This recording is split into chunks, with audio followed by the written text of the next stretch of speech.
Hello दोस्तों, आप सबका स्वागत है। आज हम देखने वाले हैं साइंस के क्वेश्चन। ये पार्ट सेकंड है। पार्ट फर्स्ट मैंने अपलोड कर दिया है। अच्छे क्वेश्चन हैं और इस तरह के क्वेश्चन है वो एग्जाम में देखने को मिलते हैं।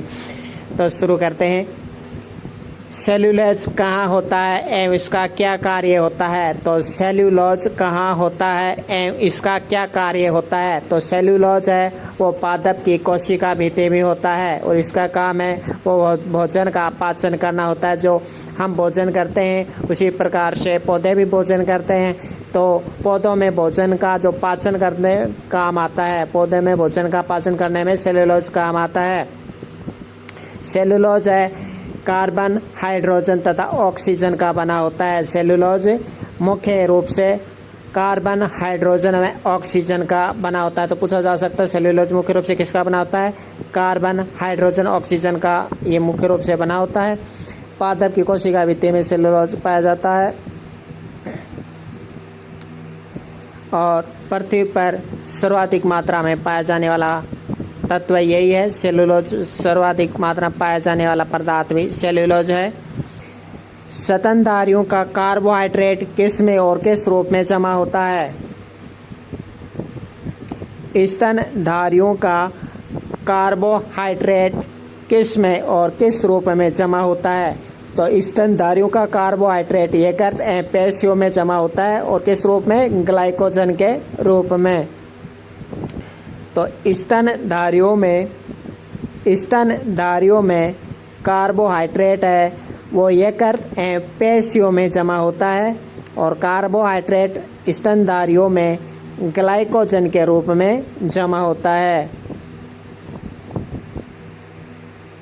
शरीर में सबसे अधिक मात्रा में पाए जाने वाली प्रोटीन कौन सी होती है?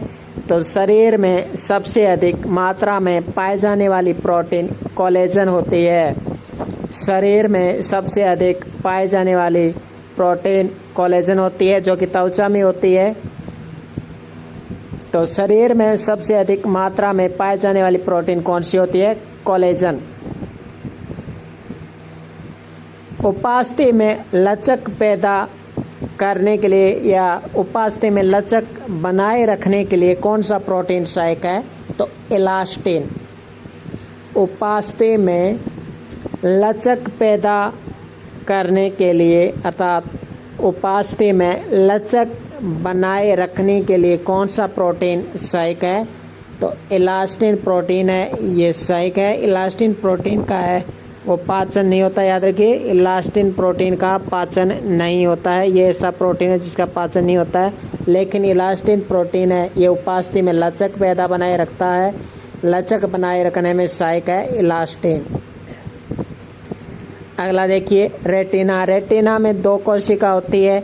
एक तो रेटिना में शंकु कोशिका होती है, एक तो आँख की रेटिना में शंकु कोशिका होती है, एक आँख की कोशिका में शलाका कोशिका होती है। शंकु कोशिका में कौन सा वर्णक पाया जाता है? आयोडोप्सिन वर्णन।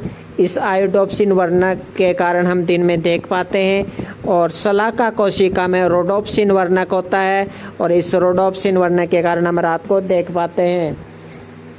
प्रोटीन बने होते हैं तो प्रोटीन अमीनो अम्ल के बने होते हैं।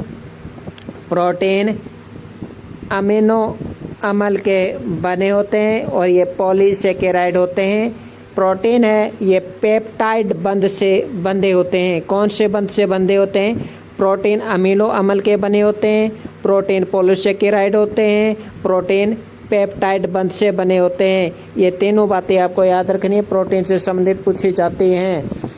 शरीर की त्वचा में कौन सा प्रोटीन त्वचा में होता है? तो अभी मैंने कहा कि त्वचा में होता है कोलेजन। और शरीर में सबसे ज़्यादा प्रोटीन है वो प्रोटीन सबसे ज़्यादा कौन सा होता है? कोलेजन ही होता है। शरीर की त्वचा में सबसे ज़्यादा पाया जाने वाला प्रोटीन कोलेजन है और ये त्वचा में पाया जाता है। एक त्वचा में और होता है मेलेनिन। और जो मेलेनिन है वो शरीर की त्वचा का रंग निर्धारित करता है। जो शरीर की त्वचा गहरी होना, हल्की होना, मध्यम रंग की होना वो कोलेजन। देखो जिसे हम पीला कहते हैं, त्वचा काली होना, वो मेलेनिन के कारण होता है। मेलानिन की मात्रा बढ़ जाए तो त्वचा काली हो जाती है, और कम मात्रा रहे तो त्वचा बुरी बुरी रहती है।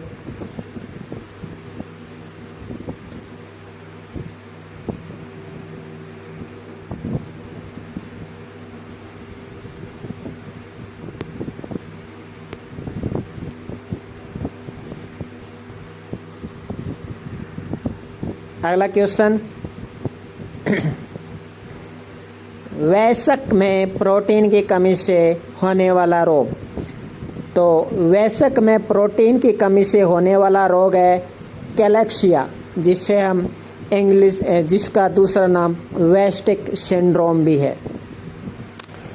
तो वयस्क में प्रोटीन की कमी से होने वाला रोग, और बुढ़ापे में ऑस्टियोमलेशिया हो जाता है।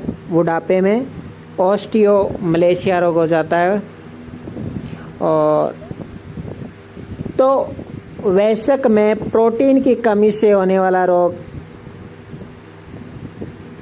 कैलेक्सिया वेस्टिक सिंड्रोम। और आप तो जानते हैं विटामिन डी मिलता है, नहीं मिलता है तो रिकेट्स रोग हो जाता है। तो वयस्क में प्रोटीन की कमी से वेस्टिक सिंड्रोम, जिसका दूसरा नाम कैलेक्सिया है। दूध में कौन सा प्रोटीन पाया जाता है? दूध में कैसीन प्रोटीन पाया जाता है,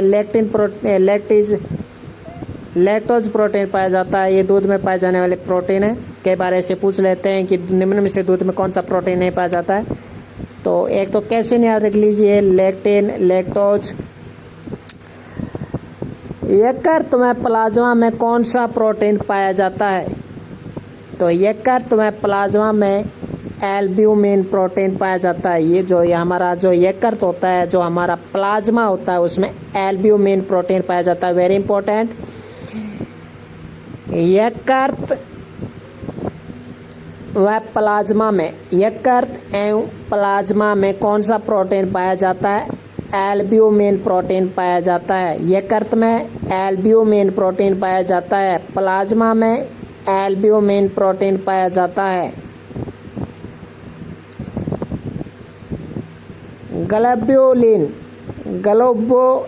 ग्लोब्यूलिन प्रोटीन कहाँ पाया जाता है? तो ग्लोब्यूलिन प्रोटीन है वो रक्त प्लाज्मा में पाया जाता है।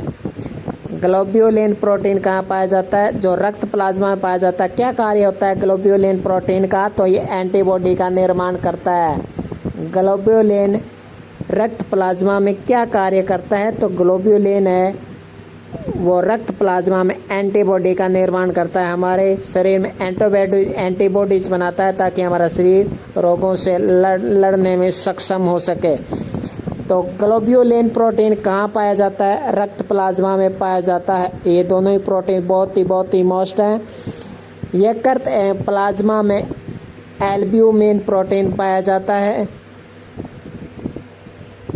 ग्लोब्यूलिन प्रोटीन रक्त प्लाज्मा पाया जाता है और इसे का निर्माण एंटीबॉडी का निर्माण करता है। ये ग्लोबिन प्रोटीन कहाँ पाया जाता है? ये था ग्लोब्यूलिन और ये ग्लोबिन। तो ग्लोबिन प्रोटीन कहाँ पाया जाता है? ग्लोबिन प्रोटीन हीमोग्लोबिन में पाया जाता है। ग्लोबिन प्रोटीन हीमोग्लोबिन में पाया जाता है। तो बीन तो हीमोग्लोबिन, देखिए ग्लोबिन आ रहा है दोनों में, तो याद रखना आसान है। लोहे की कमी से कौन सा रोग हो जाता है? लोहे की कमी से शरीर में लोहे की कमी हो जाए, लोहे तत्व की कमी हो जाए शरीर में तो एनीमिया रोग हो जाता है। तो शरीर में लोहे की कमी से कौन सा रोग हो जाता है?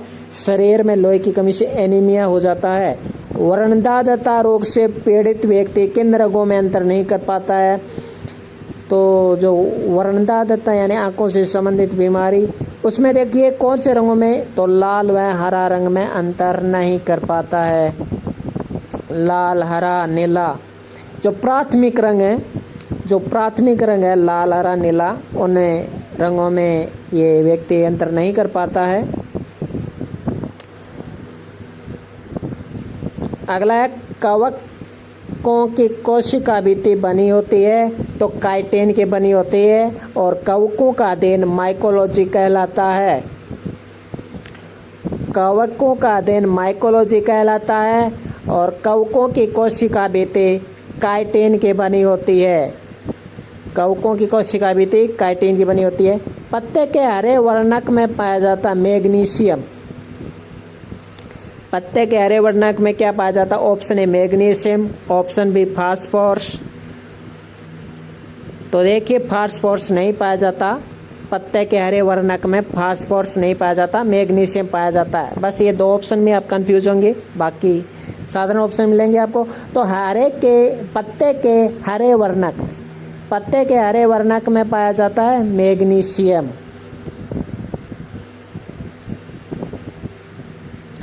राइबोज शर्करा कहाँ पाई जाती है? तो राइबोज शर्करा राइबो न्यूक्लिक अम्ल में पाई जाती है, अर्थात RNA में पाई जाती है। R से राइबो, N से न्यूक्लिक और A से एसिड यानी अम्ल। राइबोज शर्करा कहाँ पाई जाती है? DNA में, RNA में, RBC में। तो कहाँ पाई जाती है? RNA में पाई जाती है। राइबोज शर्करा RNA राइबो न्यूक्लिक अम्ल में पाई जाती है। प्रोलामीन प्रोटीन किस में पाया जाता है? तो प्रोलामीन प्रोटीन है ये दाल में पाया जाता है। प्रोलामीन प्रोटीन दाल में पाया जाता है। फ्रुक्टोज शहद में पाया जाता है, फलों में पाया जाता है। फ्रक्टोज शहद में पाया जाता है, फ्रक्टोज शहद में पाया जाता है, फलों में पाया जाता है। जो कि प्रोलामीन प्रोटीन है ये दाल में पाया जाता है। प्रोलामीन प्रोटीन दाल में पाया जाता है। थैलेसीमिया रोग होता है, तो थैलेसीमिया रोग क्यों होता है? हीमोग्लोबिन की पॉलीपेप्टाइड श्रृंखला के कम निर्माण के कारण। जैसे कि आप जानते हो प्रोटीन है वो पॉलीपेप्टाइड के बंध से बंधे होते हैं, लेकिन जब ये पॉलीपेप्टाइड ही कम होने लगे, इनका निर्माण कम होने लगे और RBC में विकृति आने लगे, तब ये थैलेसीमिया रोग हो जाता है।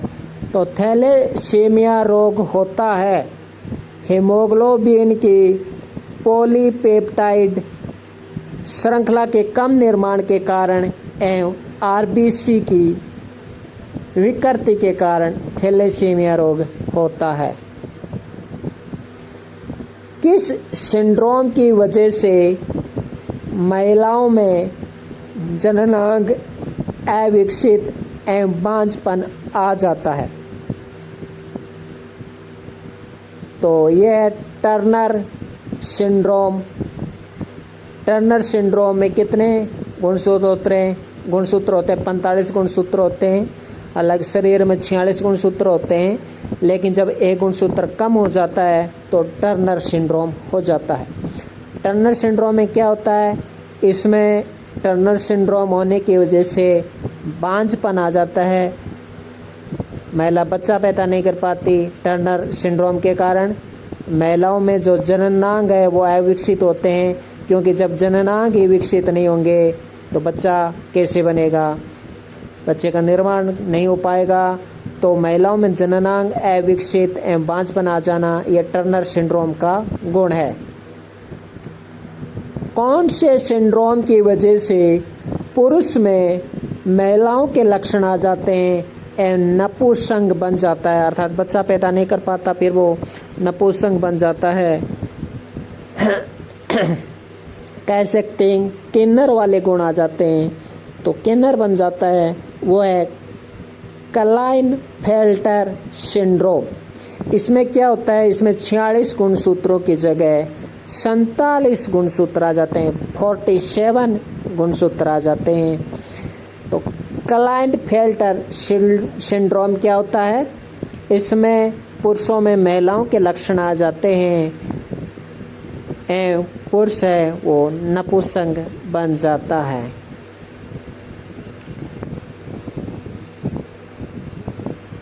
अगला क्वेश्चन, ट्राइसोमी 13 ट्राइसोमी 13 किस रोग को कहते हैं? तो पटाऊ सिंड्रोम को कहते हैं। ट्राइसोमी 13 यानी 13 है वो पटाऊ सिंड्रोम को कहा जाता है। किसको कहा जाता है? पटाऊ सिंड्रोम को कहा जाता है। और पटाऊ सिंड्रोम में गुणसूत्रों की संख्या कितनी हो जाती है? कौन से गुणसूत्र में विकृति आ जाती है? तो कौन से गुणसूत्र में विकृति आ जाती है? तो 18वें गुणसूत्र में 13वें गुणसूत्र में विकृति आ जाती है। पटाऊ सिंड्रोम में 13वें गुणसूत्र में विकृति आ जाती है। जब एक होता है एडवर्ड सिंड्रोम, उसमें 18वें गुणसूत्र में विकृति आ जाती है। तो पटाऊ सिंड्रोम में 13वें गुणसूत्र में विकृति आ जाती है। एडवर्ड सिंड्रोम में 18वें गुणसूत्र में विकृति आ जाती है। क्लाइनफेल्टर में गुणसूत्रों की संख्या 47 हो जाती है। टर्नर सिंड्रोम में गुणसूत्रों की संख्या 45 हो जाती है। एक होता है डाउन सिंड्रोम जिसमें 21वें गुणसूत्र में विकृति आ जाती है। डाउन सिंड्रोम में 21वें गुणसूत्र में विकृति आ जाती है। और डाउन सिंड्रोम होने के कारण बच्चा है वो मंदबुद्धि बन जाता है। बच्चे का जो सिर का आकार है वो अव्यवस्थित हो जाता है, छोटा बड़ा हो जाता है, आंखें बड़ी बड़ी हो जाती हैं। मानव में मिनीमाटा रोग क्यों होता है? पारे के कारण। शरीर में पारा की मात्रा अधिक होने के कारण, शरीर में पारा चले जाने के कारण मिनीमाटा रोग हो जाता है। तो मिनीमाटा रोग क्यों होता है? पारे के कारण। कैसे याद रखें? देखिए, माटा में जैसे माटी, तो माटी जब शरीर में प्रवेश करती है तो माटी के साथ पारा भी शरीर में पहुंच जाता है घुलकर। ट्राइसोमी 18 किस रोग को कहते हैं? ट्राइसोमी 18 एडवर्ड सिंड्रोम को कहा जाता है। ट्राइसोमी 18। अगला क्वेश्चन,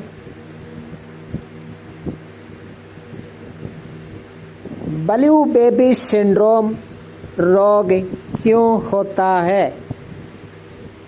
तो ब्लू बेबी सिंड्रोम नाइट्रेट की अधिकता के कारण होता है। मिनीमाटा रोग क्यों होता है? मिनीमाटा रोग पारे की अधिकता के कारण, और ब्लू बेबी सिंड्रोम, इसमें बेबी के शरीर का रंग नीला पड़ जाता है। क्यों? नाइट्रेट की अधिकता के कारण। क्योंकि नाइट्रेट एक प्रकार से रसायन है, और जब रसायन शरीर में जाएगा तो शरीर नीला पड़ जाएगा। तो ये याद रखने का तरीका है कि नाइट्रेट एक रसायन है, और जब शरीर में रसायन जाता है तो शरीर नीला पड़ जाता है, ब्लू पड़ जाता है। तो ब्लू बेबी सिंड्रोम रोग क्यों होता है? नाइट्रेट की अधिकता के कारण। इसमें क्या होता है? मानव की त्वचा, होठ पीले पड़ जाते हैं, नीले पड़ जाते हैं, नीले पीले पड़ जाता है। कारखानों में कार्यरत व्यक्ति में कौन सा रोग हो जाता है? जो कारखाने में लोग काम करते हैं उनमें सिलिकोसिस रोग हो जाता है। कारखानों में काम करने वाले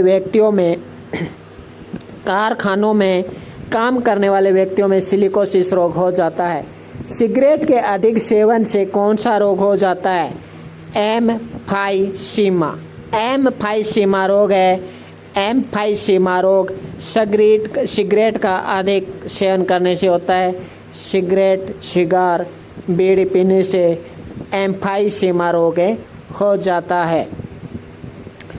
अगला क्वेश्चन, नारू रोग का रोग कारक क्या है? नारू रोग क्या होता है? पाँव पर फोड़े हो जाते हैं, फुंसियाँ हो जाती हैं।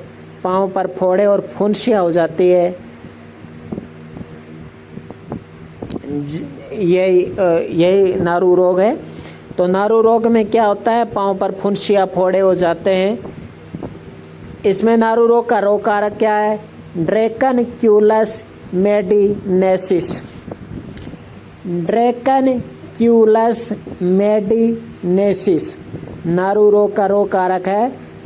नारू रोग ड्रैकनक्यूलस मेडिनेसिस। टाइफाइड ज्वर की पुष्टि किस परीक्षण द्वारा होती है, विडाल परीक्षण। जब टाइफाइड हो जाता है, टाइफाइड क्या होता है, एक ज्वर होता है, बुखार होता है। तो टाइफाइड ज्वर की पुष्टि से किसकी परीक्षण किया जाता है, विडाल परीक्षण। और टाइफाइड में क्या प्रभावित होता है, श्वसन तंत्र नहीं, पाचन तंत्र नहीं। तो क्या प्रभावित होता है टाइफाइड में, तो टाइफाइड में विडाल परीक्षण किया जाता है।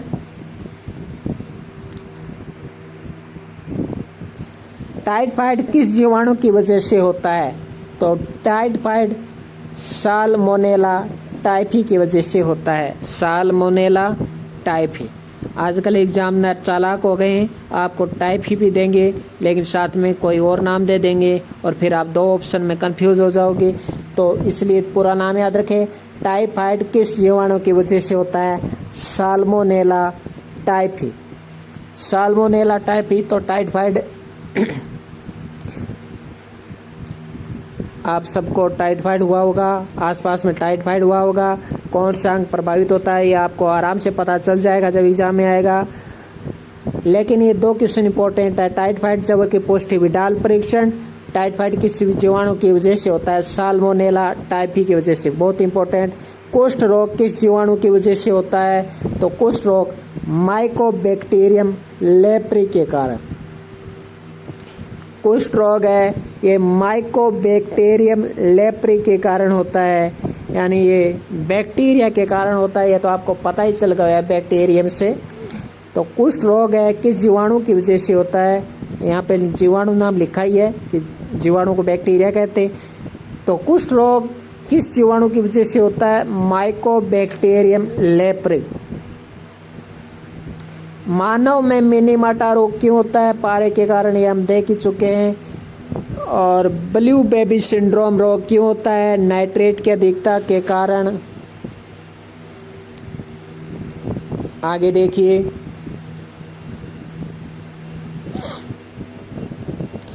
मल्टी ड्रग थेरेपी यानी MDT किस रोग के निदान हेतु काम ले जाती है, वेरी इंपॉर्टेंट।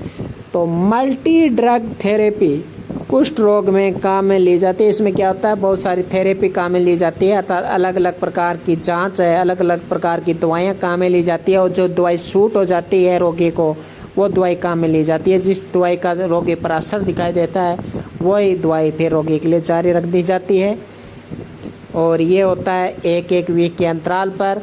तो मल्टी ड्रग थेरेपी किस रोग के निदान हेतु काम में ली जाती है, MDT थेरेपी। MDT थेरेपी किस रोग में काम में ली जाती है, कुष्ठ रोग में काम में ली जाती है। प्लेग रोग किस जीवाणु के कारण होता है, तो प्लेग रोग यार्सिनिया पेस्टिस। प्लेग रोग चूहे की वजह से यह सबको पता है। तो प्लेग रोग किस जीवाणु के कारण होता है, एक तो देखिए प्लेग रोग किसके कारण, प्लेग रोग होता है जीवाणु के कारण। नंबर 2, प्लेग रोग के जीवाणु के कारण होता है यार्सिनिया पेस्टिस। प्लेग रोग यार्सिनिया पेस्टिस। प्लेग रोग में क्या होता है, तेज बुखार आता है, त्वचा पर रिंग्स बन जाती हैं, ये प्लेग रोग में होता है, पूरे शरीर में दर्द होता है। सिफिलिस पैलेडियम जीवाणु के कारण कौन सा रोग होता है, तो सिफिलिस रोग होता है।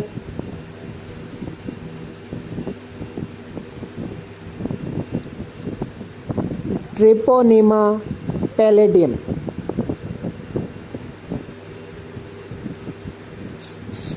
तो सिफिलिस रोग किस जीवाणु के कारण होता है, तो सिफिलिस रोग का जो जीवाणु किस जीवाणु के कारण होता है? ट्रिपोनिमा पैलिडियम के कारण। तो ट्रिपोनिमा पैलिडियम जीवाणु के कारण कौन सा रोग होता है? तो ट्रिपोनिमा पैलिडियम जीवाणु के कारण सिफिलिस रोग होता है। तो ट्रिपोनिमा पैलिडियम जीवाणु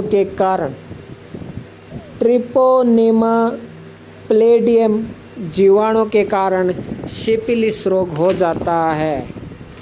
अगला क्वेश्चन, एंथ्रेक्स रोग किस जीवाणु के कारण होता है? Bacillus anthracis. तो ये तो आसान हो जाएगा आपके लिए। एंथ्रेक्स कुछ रोग है उसमें जीवाणु आराम से पता चल जाता है और वो क्वेश्चन देते भी नहीं है। एंथ्रेक्स रोग किस जीवाणु के कारण होता है? Bacillus anthracis. तो ये क्वेश्चन इतना आएगा नहीं क्योंकि सभी के लिए आसान होगा। इसमें होता क्या है, लक्षण पूछ सकते हैं आपसे। तो त्वचा पर दाने बनना एवं घाव होना। तो इसमें क्या होता है एंथ्रेक्स रोग में? इसमें त्वचा पर दाने बन जाते हैं, रिंग्स बन जाती हैं, त्वचा पर घाव हो जाते हैं। कौन सी विषाक्त भारी धातु विल्सन रोग होता है? यानी कौन सी ऐसी धातु है जो विषैली होती है और उनसे विल्सन रोग हो जाता है? तो तांबा के कारण। 3 हमने पढ़े। मेनीमाटा रोग पढ़ा। मेनीमाटा रोग पारे की वजह से होता है। मेनीमाटा रोग पारे की वजह से होता है। ब्लू बेबी सिंड्रोम रोग नाइट्रेट की वजह से होता है। और विल्सन्स रोग तांबे के कारण होता है। निम्न में से जीवाणु जनित रोग नहीं है, बताइए। Diphtheria, tetanus, pneumonia, malaria.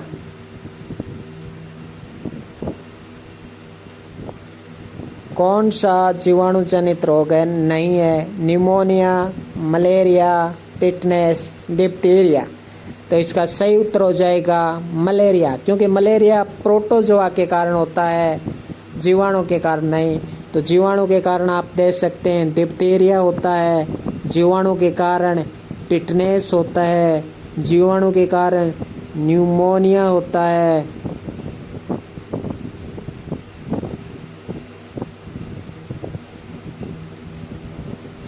तो आज के लिए इतना ही। धन्यवाद।